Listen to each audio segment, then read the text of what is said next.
দোয়ার মতো দোয়া করতে জানলে দোয়াটাও লক্ষ্যবস্তু যে স্পর্শ করে, এটা অনেক পাওয়ারফুল, লাইক এ মিসাইল। বুঝতে পেরেছেন? দোয়া নিজের জন্যও করবেন, অন্যের জন্যও করবেন। রাজি আছেন তো? দোয়া চাওয়াও সুন্নাহ, দোয়া করাও সুন্নাহ। অনেকে বলে, হুজুর আমার দোয়া আমি করব, আমি আরেকজনের জন্য করব কেন? ওনারটা উনি করুক, আমারটা আমি করি, এরকম কথা আছে না? নাই না, অন্যের জন্য দোয়া করবেন, এতে লাভ আছে। আপনি যখন কারোর জন্য দোয়া করেন, ফেরেশতারা আল্লাহর কাছে দোয়া করতে থাকে, আল্লাহ যেই দোয়া সে তার ভাইয়ের জন্য করলো, আগে দোয়াটা তার নিজের জন্য কবুল করে দাও। মা মিন মুসলিম ইয়াদউ লিআখিহিল মুসলিম বিযাহরিল গায়ব ইল্লা ক্বালাল মালাক ওয়ালাকা বিমিসলিন। ফেরেশতারা বলে ওয়ালাকা বিমিসলিন, আপনি দোয়া করলেন আল্লাহ আমার এই ভাইটার টাকা পয়সা নাই, তুমি তারে ধনী বানায় দাও। ফেরেশতারা তখন বলে ওয়ালাকা বিমিসলিন, মানে আল্লাহ যিনি দোয়া করতেছে আগে তারে ধনী বানিয়ে দাও। সুবহানাল্লাহ কইতে পারলেন না? আপনার ভাই অসুস্থ, আপনি দোয়া করলেন আল্লাহ আমার ভাইটা অসুস্থ, তারে তুমি সুস্থ করে দাও। ফেরেশতারা বলে ওয়ালাকা বিমিসলিন, মানে আল্লাহ যিনি দোয়া করতেছে তার কোনো রোগ বালাই থাকলে আগে তারে সুস্থ করে দাও। তো এজন্য অন্যের জন্য দোয়ার দরকার আছে না নাই? আল্লাহর হাবিব সাল্লাল্লাহু আলাইহি ওয়াসাল্লাম বললেন, দোয়া মুখুল ইবাদা, দোয়া হচ্ছে ইবাদতের নির্যাস। নামাজ পড়লেন, রোজা রাখলেন, যাকাত দিলেন, কিন্তু দোয়া করলেন না, তার মানে আসল নির্যাসটা আপনি মিস করলেন, ঠিক কি না? আরেক বর্ণনায় এসছে আর দোয়া হুয়াল ইবাদা, দোয়াটাই নাকি ইবাদত। দোয়া যে করতেছেন এটাই ইবাদত। আওয়াজ করে পড়তে হবে আল্লাহু আকবার।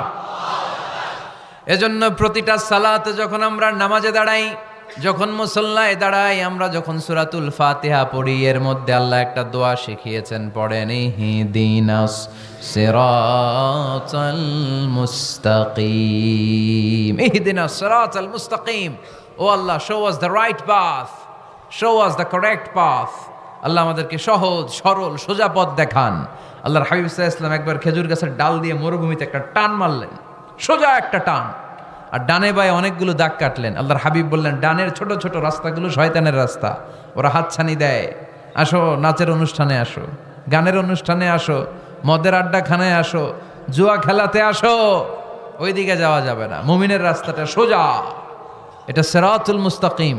এই রাস্তায় যদি একবার উঠে যান, ডানে বায়ে কোনো মোড় নাই, খালি চলবে, খালি চলবে, ইউটার্ন নাই, কোনো চৌমুহনী নাই। এই রাস্তা শুরু হয়েছে দুনিয়াতে, এই রাস্তার শেষ মাথা ঢুকে গিয়েছে জান্নাতে। এজন্য প্রতিদিন সালাতে আমরা পড়ি, আল্লাহ তুমি আমাদেরকে সরল সঠিক পথ দেখাও। আমরা যদি কোনোদিন রাস্তা হারিয়ে ফেলি, আমাদেরকে রাস্তা দেখায় কে?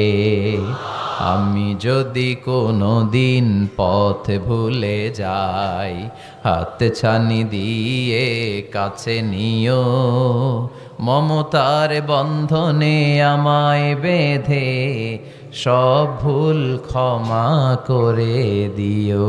পড়েন আমিন। এজন্য সালাতের মধ্যে দোয়া আছে না নাই?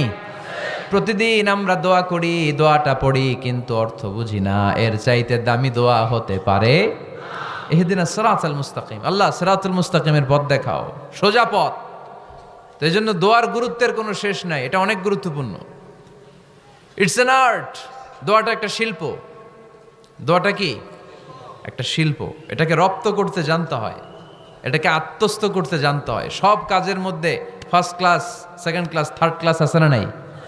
কারো দোয়া থার্ড ক্লাস দোয়া, কারোটা সেকেন্ড ক্লাস, কেউ করতে পারে ফার্স্ট ক্লাস দোয়া, ঠিক কি না? দোয়ার মতো যদি দোয়া করতে পারেন, এটা হচ্ছে ফার্স্ট ক্লাস দোয়া, মুহূর্তে আরশে পৌঁছে যায়। এটাকে রপ্ত করতে হয়, এটার মধ্যে আবেগ জুড়ে দিতে হয়। অনেকে দোয়া করে আবেগ নাই, আছে না নাই? জুমার দিন দেখবেন নামাজ পড়ে ইমাম সাহেব দোয়া করতেছে, অনেক মুসল্লি দোয়াও করতেছে, ওদিকে তাকায় আছে, হাত কিন্তু এইভাবে, আর তাকায় আছে জানালার দিকে, ও কি দোয়া করতেছে? কথা বলেন, আছে না নাই? এই জন্য দোয়াটা করবেন কায় মনোবাক্যে, খুব আন্তরিকতা দিয়ে, হৃদয় থেকে। আপনার চোখের পানি যেন ঝরে।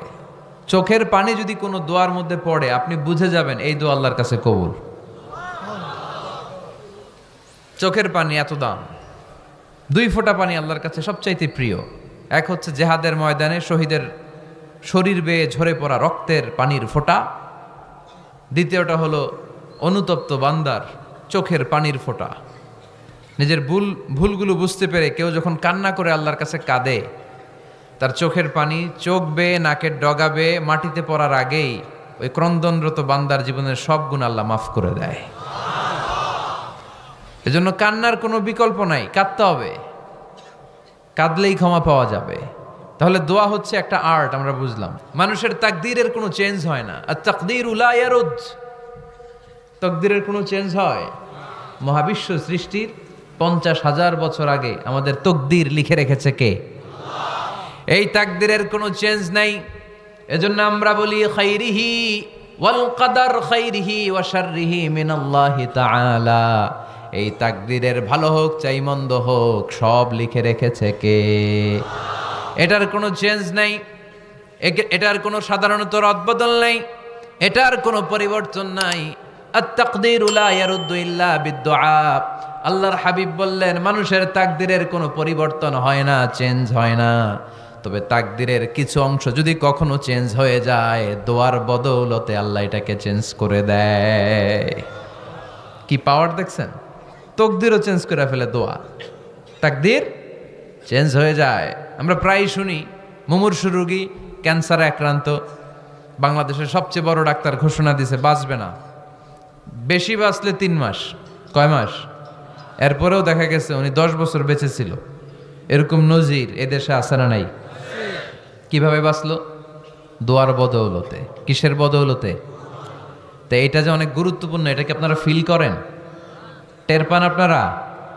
এটা অনেক পাওয়ারফুল, লাইক এ মিসাইল। যুদ্ধে যেমনি সেনাবাহিনীরা মিসাইল হামলা করে, মিসাইল হামলা করলে যেমনি মিসাইল লক্ষ্যবস্তুতে যে ভেদ করে, দোয়ার মতো দোয়া করতে জানলে দোয়াটাও লক্ষ্যবস্তু যে স্পর্শ করে। সুবহানাল্লাহ পড়বেন না? আর দোয়া সিলাহুল মুমিন, দোয়া হচ্ছে মুমিনের অস্ত্র। শুধু AK-47, machine gun, Chinese Corel এগুলো আমাদের অস্ত্র না মিয়া। আমাদের অস্ত্র হলো দোয়া। রাতের তাহাজ্জুদের জায়নামাজে চোখের পানি ছাড়ার যে দোয়া, এটা আমাদের সবচেয়ে বড় অস্ত্র। চিল্লায় বলতে হবে ঠিক কি না? এর চেয়ে দামি অস্ত্র আমাদের নাই। এটাই মুমিনের সবচাইতে বড় হাতিয়ার। দুনিয়ার সব কিছুর খেলা যেইখানে শেষ, সব কিছুর কারিশমা যেইখানে শেষ, ওইখান থেকে দোয়ার কারিশমা শুরু হয়ে যায়। এজন্য আল্লাহ বলেন ক্বালা রাব্বুকুম উদউনি আস্তাজিব লাকুম। ও আমার গোলাম, তুমি আমারে ডাকো, আমার কাছে প্রার্থনা করো, আমার কাছে হাত তুলে চাও, চাওয়ার মতো চাইলে সব আমি দিয়ে দেব।